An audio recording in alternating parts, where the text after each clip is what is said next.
The only support and resistance strategy you need. Why 90% of traders fail. Draw random lines. Ignore multiple time frames. No confirmation signals.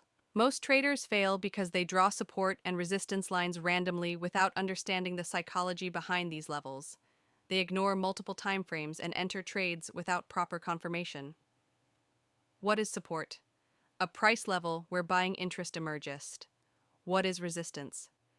A price ceiling where sell pressure increase. Step 1. Identify key levels. How to spot. Price bounces 2+ times. Use daily and 4-hour timeframes. Mark previous highs and lows. Step 1 is identifying key levels. Look for areas where price has bounced at least twice. I always start with the daily time frame, then confirm on the 4-hour. Mark previous swing highs for resistance and swing lows for support. The beginner's mistake. Every beginner makes this mistake. They see a support and resistance level and immediately buy or sell. But smart traders wait for these 3 signals first. Volume increase at levels. Multiple time frame alignment.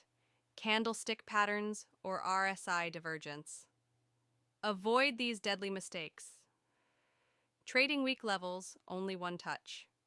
Ignoring market context. Poor risk management, revenge trading after losses. If this strategy helped you, smash that like button and subscribe for daily trading strategies. Hit the notification bell so you never miss a profitable setup. Comment below with your favorite support and resistance indicator. I read every comment.